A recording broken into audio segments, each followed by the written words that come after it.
Good morning, students. Today we will start Unit 1st Electrochemistry 1. Okay. So firstly, we will learn about the Electrochemistry 1. What is the electrochemistry? Okay. So electrochemistry क्या है? So electrochemistry deals with the study of electrochemical processes and their application. कौन से applications है? The conversion of electrical energy into chemical energy and conversion of chemical energy into electrical energy. Okay. Then second, it is possible to carry out a non-spontaneous chemical reaction. Non-spontaneous reaction means जो भी reaction होती है उसके लिए applied force की applied electrical voltage की जरूरत है ना। और स्पॉन्टेनियस यानी वो जो अपने आप रिएक्शन होती है उसको एक्सटर्नल फोर्स की जरूरत नहीं होती या स्मॉल वोल्टेज में ही रिएक्शन हो जाती है. So that is the spontaneous. Okay. So it is possible to carry out the non spontaneous chemical reaction by applying sufficient electrical voltage in electrochemical cell. electrochemical cell क्या है और electrolytical cell क्या है वो हम नेक्स्ट क्लास में पढ़ेंगे यानी इलेक्ट्रोकेमिस्ट्री सेकंड यूनिट में. ठीक है. सो electrochemical cell in this case. Then the electrical energy is electrochemical cell में क्या होता है कि ये जो इलेक्ट्रिकल एनर्जी है ये क्या होती है is converted to electric chemical energy. Next अब क्या करते हैं कि बेसिक देखते हैं. ओके. कि ये इलेक्ट्रोकेमिस्ट्री कंसेप्ट कैसे आया. ओके.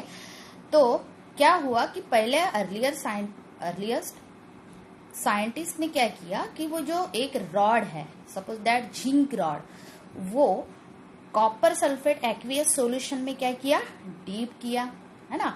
सो वो डीप करके कुछ टाइम के लिए छोड़ दिया. आफ्टर सम टाइम वहां पे कुछ चेंजेस हुए देखे है ना. तो कौन से चेंजेस हुए वहां पे चेंजेस ये हुए कि जो वो रॉड है जिंक रॉड है उसका वेट है वो रेड्यूस हो गया. Reduce the weight. ओके. और जो कॉपर सल्फेट जो सॉल्यूशन है एक्वियस सॉल्यूशन है ना वो ब्लू कलर का रहता है वो भी क्या हो गया फेंट हो गया या फेड अवे हो गया यानी कलर चला गया. और क्या फॉर्मेशन हो गया रेड प्रेसिपिटेट फॉर्म हो गया अराउंड दी वो जो रॉड है उसके अराउंड है ना. और चौथा चेंजेस क्या हुआ कि टेम्परेचर राइजेस हुआ है ना. तो ये कैसे हुआ. ओके. सो रेड्यूस वेट क्यों हुआ. It means that zinc rod reacted with the copper sulphate solution वो कॉपर सल्फेट सॉल्यूशन के साथ रिएक्ट करता होगा है ना. इसीलिए क्या हुआ वो जिंक का वेट कम हो गया है ना. तो वो क्या करता है जिंक रॉड जो है वो क्या करता है कि है ना और रिलीज करता है. ओके. और फिर वो जो इलेक्ट्रॉन ये कॉपर सल्फेट सॉल्यूशन है एक्वियस फॉर्म में तो उसके आयन फॉर्म होते कॉपर आयन और सल्फेट आयन. तो वो क्या करेंगे कि ये जो जिंक ने इलेक्ट्रॉन रिलीज किए उसके साथ कॉपर क्या करता है रिएक्ट करता है और न्यूट्रलाइज होता है ना. मीन्स कौन सी रिएक्शन हो गई कॉपर ने क्या किया इलेक्ट्रॉन लिया. ठीक है. ऑक्सीडेशन यानी क्या होता है इलेक्ट्रॉन रिलीज करते हैं और कॉपर ने क्या किया इलेक्ट्रॉन एब्सॉर्ब किया. इट मीन्स दैट क्या हुआ रिडक्शन हुआ. मीन्स यहाँ पे कौन सी रिएक्शन हो गई रिडॉक्स रिएक्शन हो गई. और ये रिडॉक्स रिएक्शन के कारण है ना सो ये रिएक्शन होती है उसके कारण जो है रेड पीपीटी फॉर्म होती है. रेड पीपीटी क्यों फॉर्म होती है क्योंकि ये जो कॉपर प्लस आयन है वो इलेक्ट्रॉन ले रहे हैं है ना. कहाँ से जिंक ने जो रिलीज किया वो इलेक्ट्रॉन लेके न्यूट्रलाइज होता है और क्या फॉर्म होता है कॉपर सॉलिड फॉर्म होता है. ठीक है. और वो कॉपर सॉलिड का कलर जो है कॉपर कौन से कलर का रहता है रेड कलर का. इसीलिए वो जो रेड कलर है वो प्रेसिपिटेट फॉर्म वहां पे हुए. सो ऐसा चेंज हुआ इसीलिए ब्लू कलर जो है वो फेड अवे हो गया. ठीक है। उसके बाद आते हैं टेम्परेचर राइजेस। कैसे टेम्परेचर राइज हुआ? तो जब थर्मामीटर उसमें डीप की और देखा गया कि टेम्परेचर राइज हुआ, है ना। It means that temperature rise क्यों हुआ? टेम्परेचर राइज इसलिए हुआ कि वो स्पॉन्टेनियस रिएक्शन है, और वो स्पॉन्टेनियस रिएक्शन में गिब्स फ्री एनर्जी क्या है? लेस देन 0, है ना। और less than 0 it means that क्या होता है? एनर्जी, हीट एनर्जी रिलीज होती है। वो हीट एनर्जी अब क्या हो रही है? सिर्फ रिलीज हो रही है, कोई काम की नहीं है। अब इसको काम में लाने के लिए वो एनर्जी का कन्वर्शन इलेक्ट्रिकल एनर्जी में कन्वर्शन करना है। तो यही electrical energy conduct carry out करना है ना, कैरी करना है। तो यही carry conduction of the electricity, ये हमको ये यूनिट में पढ़ना है। कैसे कैरी की जाते हैं, कैसे इलेक्ट्रॉन फ्लो हो जाते हैं। अब ये तो एक सिर्फ क्या लिया है? हाफ सेल लिया है। ऐसा ही दूसरा हाफ सेल लेते हैं और दोनों का क्या हो जाता है? कनेक्ट करके क्या पूरा कंप्लीट सेल तैयार हो जाता है कि इलेक्ट्रॉन फ्लो हो जाएगा और क्या फॉर्म होगा? करंट फॉर्म होगा। ठीक है। तो नेक्स्ट स्लाइड देखते हैं। अब देखो इसमें कि जिंक रॉड जो है जिंक सल्फेट सॉल्यूशन में ऑन सॉल्यूशन, है ना, और copper rod copper sulphate solution वही सॉल्यूशन में डीप हो गया।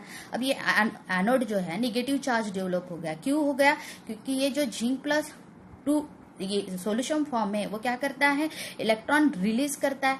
वो इलेक्ट्रॉन रिलीज ये रॉड पर देगा, है ना। सो बहुत सारे इलेक्ट्रॉन जो है ये रॉड पर क्या हो गए? रिलीज हो गए। सो रॉड पर इलेक्ट्रॉन रिलीज होने के कारण कौन सा चार्ज डेवलप हुआ? वो निगेटिव चार्ज डेवलप हो गया वहां पे।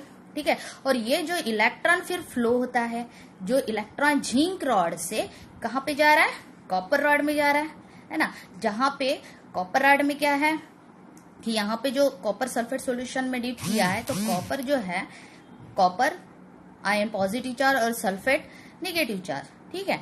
तो ये कॉपर आयन के पास इलेक्ट्रॉन नहीं है, वो एक्सेप्ट कर लेगा, इसलिए वो डायरेक्शन देखिए आप, इलेक्ट्रॉन फ्लो हो गया anode to cathode. Cathode it mean the positive charge and anode negative charge, और वो अराउंड, है ना। और चौथा चेंजेस क्या हुआ कि टेम्परेचर राइजेस हुआ, है ना। तो ये कैसे हुआ? ओके।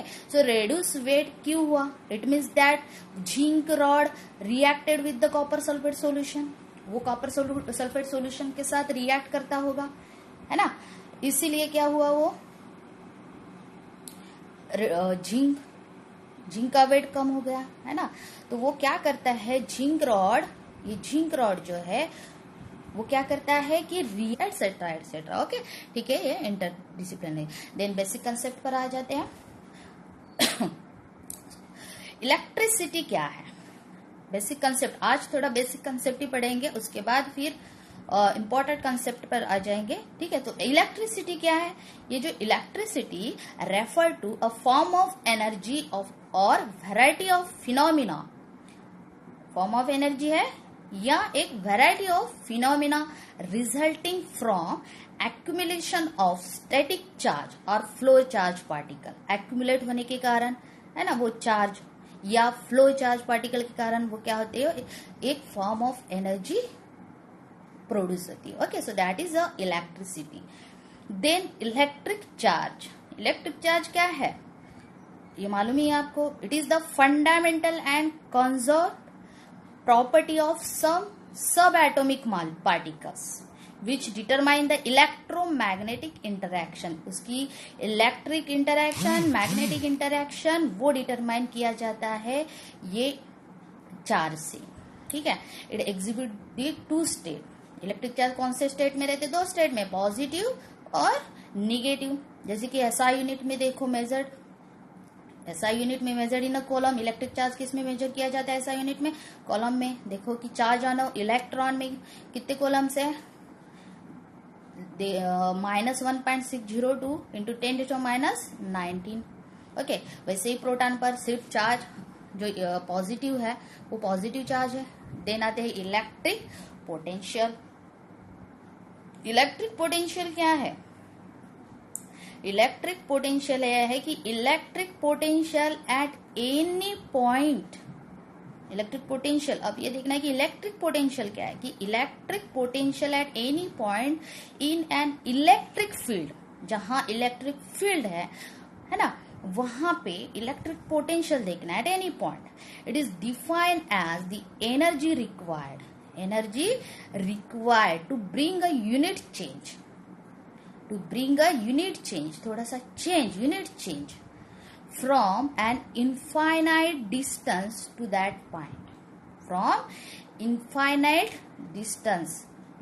पॉइंट, ठीक है। तो उसको बोलते हैं इलेक्ट्रिक पोटेंशियल, ठीक है।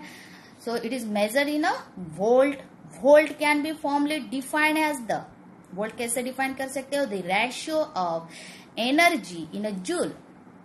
सो जब इलेक्ट्रॉन फ्लो हो रहे हैं, कैरी हो रहे हैं एनोड टू कैथोड, ठीक है। अब ये इलेक्ट्रॉन कहाँ पे गया, कॉपर रॉड पर गया, ठीक है। अब ये इलेक्ट्रॉन यहाँ पे जमा हो गया, ठीक है। और ये जो इलेक्ट्रॉन फिर यहाँ पे जो कॉपर है उसके साथ क्या हो जाएंगे, कॉपर जो है रिडक्शन हो जाएगा, मीन्स कॉपर एक्सेप्ट करेंगे वो इलेक्ट्रॉन, बट वहां पे जितने कॉपर हैं उतने एक्सेप्ट करेंगे, बाकी की तो सल्फेट जो आयन है बहुत सारे हो गए वहां पे।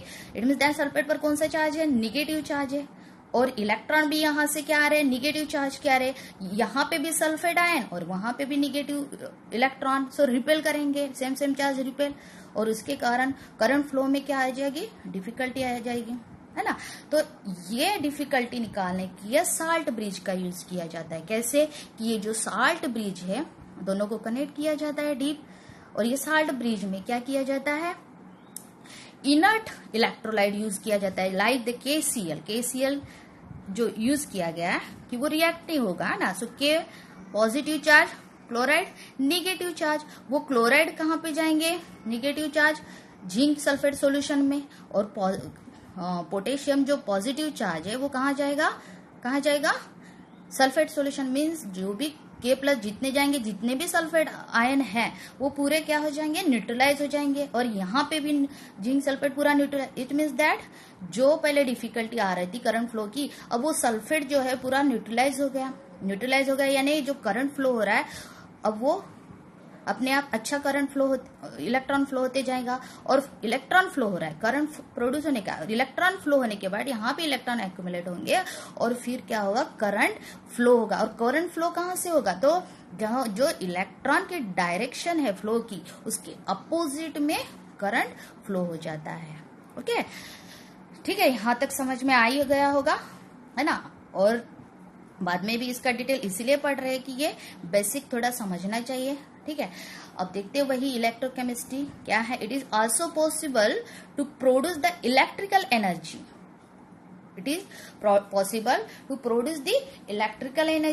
by carrying out the spontaneous chemical reaction in a suitable device is called the galvanic cell. galvanic cell क्या है वो बाद में देखेंगे, ठीक है। तो सम कॉन्सेप्ट देखते हैं कि क्या है, कुछ कॉन्सेप्ट है। So it is the branch of science that deal the study of the chemical effect of electricity and electrical effect of chemical reaction is called as the electrochemistry. पहले भी बताया ही है प्रोसेसेस, ठीक है। उसके बाद आते हैं कि यही इलेक्ट्रोकेमिस्ट्री इंटरडिसिप्लिनरी सब्जेक्ट भी है, क्यों, बिकॉज इसका जो स्कोप है and practical application cover the several field of sciences including metallurgical processes, biological sciences, space research, energy, etc. Okay, ठीक